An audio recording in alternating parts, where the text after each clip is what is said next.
10 ఏళ్ల నిరీక్షణకు తెరదించుతూ తెలంగాణలో నేడు కొత్త రేషన్ కార్డుల పంపిణీ ప్రారంభం కాబోతుంది. సూర్యాపేట జిల్లా తిరుమలగిరిలో సీఎం రేవంత్ రెడ్డి ఈ కార్యక్రమాన్ని లాంఛనంగా ప్రారంభిస్తున్నారు.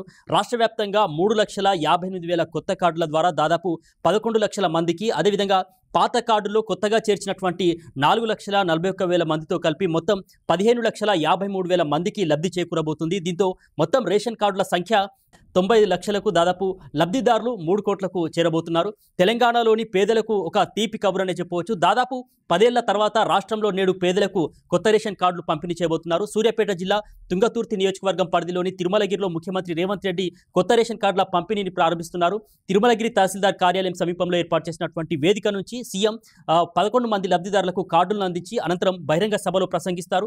సీఎం కార్డులు పంపిణీ చేసిన వెంటనే రాష్ట్ర వ్యాప్తంగా 3 లక్షలకు పైన కార్డులు లబ్ధిదారులకు అందబోతున్నాయి. కొత్తగా జారీ చేస్తున్నటువంటి 3,58,187 రేషన్ కార్డుల ద్వారా దాదాపు 11,11,223 మంది లబ్ధిదారులు కూడా దీని ద్వారా లబ్ధి చేకూరబోతున్నారు. అంతేకాకుండా పాత రేషన్ కార్డుల్లో దాదాపు 4 లక్షల పైనే కొత్త సభ్యులను చేర్చడం ద్వారా కూడా మొత్తం 15 లక్షలకు పైగా మందికి ఆహార భద్రత కింద రేషన్ ప్రయోజనం కలుగుతుందని పౌర సరఫరాల శాఖ మంత్రి, ఎవరైతే పౌర సరఫరాల శాఖ మంత్రి ఉత్తమ్ కుమార్ రెడ్డి కూడా స్పష్టం చేశారు. కొత్త రేషన్ కార్డుల్లో జారీ కావచ్చు, పాత కార్డుల్లో కొత్త వ్యక్తుల చేరికతో తెలంగాణ ప్రభుత్వం ఖజానాపై ఏటా చూసినట్లయితే కనుక దాదాపు 1,150 కోట్ల భారం కూడా పడుతుందంటూ కూడా మంత్రి ఉత్తమ్ కుమార్ రెడ్డి వెల్లడించారు.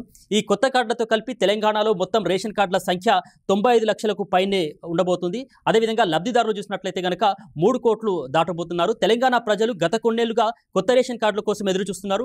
పలు దఫాలుగా ప్రభుత్వం దరఖాస్తుని కూడా స్వీకరించింది కాంగ్రెస్ ప్రభుత్వం అధికారంలోకి వచ్చిన తర్వాత. ఈ ఏడాది జనవరి 26న 4 పథకాలు ప్రారంభించిన సమయంలోనే గ్రామ సభలు కావచ్చు, ఆ తర్వాత మీ సేవా కేంద్రాల్లో దరఖాస్తును కూడా తీసుకున్నారు.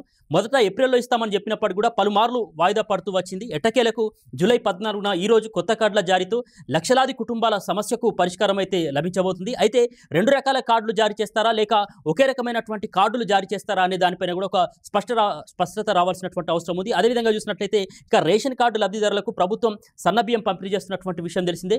ఒక్కో కుటుంబ సభ్యుడికి సంబంధించి 6 కేజీల చొప్పున సన్నబియ్యాన్ని పంపిణీ చేస్తున్నారు. ఇప్పటికే జూన్, జూలై, ఆగస్టు కోటాకు సంబంధించినటువంటి బియ్యం పంపిణీ చేస్తున్నారు. ఇక కొత్త కార్డులు మంజూరైనటువంటి వారికి సెప్టెంబర్ నుంచి రేషన్ ఇవ్వబోతున్నారు.